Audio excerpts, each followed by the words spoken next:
Hello, welcome. So our first and very important tip is when you start out, try to focus on maxing out your garden plot first. Get all of the dirt because all of the dirt and all the crops you get are going to be giving you a lot more money passively while you're playing the game and starting out.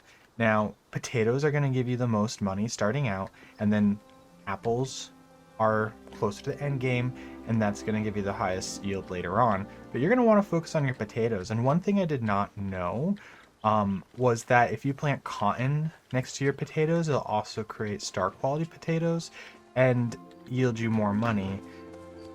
Those potatoes you'll also be able to pickle later on, and then that's going to be really nice for focus. So when you wake up in the morning, you're going to have a 30 stack of potatoes and you can go play the game and not have to really cook or use other time to focus on other things, and you can just kind of carry a nice stack of pickled potatoes when they're starred to give you 202 focus. You can see right there. And so potatoes, even at end game, are very useful, and they also will, if you have like 3 next to a tree, it will water the tree for you. So it's really good, and it's also going to be the best for getting you money right off out of the gate. All right, on to the next one. So next on the list is XP. So here's like a medium node or a little node, another medium little node, and then here's a big node over here, and these are all going to yield you different XP while farming. So if you look over here, you're going to see all the different experience. You're going to be able to see, where there are rocks, pallium trees, flow trees, other ores, forges, star forges, bugs, star bugs, choppa, sernuk, and kind of get an idea of what each one does. So if you do want to kind of narrow in on certain things to try to level up faster, you can. Or if you are just trying to run by things and you're like, oh, that's an expensive looking node there, and you just grab that little help along the way. So next on the list is fishing. Some people may or may not know, you can actually head right over here on your own plot and start fishing.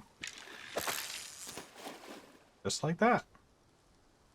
You are able to get the giant goldfish from your pond as well. It counts as pond, so all pond fish you'll be able to find here. And with this tip is about getting a perfect catch. It's going to help you level up your fishing a lot faster. Even if you are, making errors like that. Oh no. Now I can't get a perfect catch, but all you have to do is recharge that bar, reel it in, and boom, perfect catch every time. And you get a significantly a lot more XP for doing that. So the next super important tip, as you start out and as the storyline continues, the next tip is friendship. Now, friendship is super important because as time goes on, you're going to have to talk to them, give them gifts throughout the week, etc., etc. And I did not learn about this until later on. Each individual villager has weekly gifts or weekly wants that you can do, and those will significantly increase your friendship bar by a lot. I also ended up working on romancing all characters at the same time, which also helped save in time and being able to get each individual's rewards. So you can see here, she's new. I have not been, I just barely started leveling her up. You can see here that she wants iron bars this week, which will satisfy her weekly wants. There's also the love wants, which are the double thumbs up, and that will help you increase this bar way faster. And then also just making sure to talk to them each time that you run into them in town. And this is my friendship circle. Friendship. So our next tip is cooking. As time goes on and you progress through, you will unlock different recipes and things throughout the storyline. One of my favorite recipes and the best one for focus and as well as leveling up is bouillabaisse. I typically will do star qualities, but you can also do non-star quality. Either one's fine. If you don't get star quality food, it's 350 focus points. Plus, it's a rare recipe, so you get a lot of experience for it. And then the star quality recipe, well, it lets me hover over it. Will give you about, it'll double the 350, so you're looking at like 525. There you are.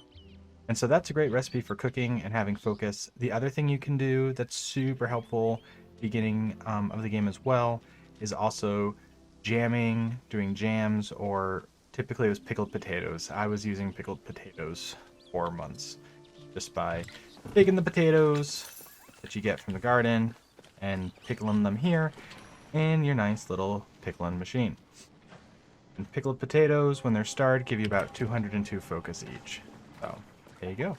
There's a nice tip for cooking.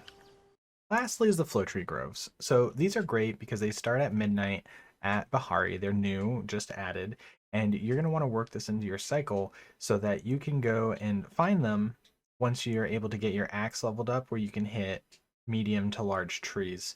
And then you'll pretty much get all the flow tree planks that you need to upgrade your later weapons, to upgrade other things. It doesn't matter that you can't chop them down yourself because other people will be around to help you.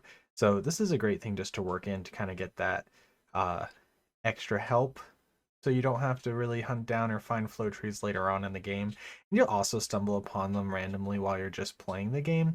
I love that flow trees tend to just find you, and yeah, there you go. Well, everyone, I hope you enjoyed the tips and tricks. I hope it helps you out on all of your fun adventures, and I will see you next time. Thank you so much for watching. Make sure to subscribe here to catch my latest videos on YouTube, and over here on Twitch, where you can catch my live streams every week. Thanks for watching.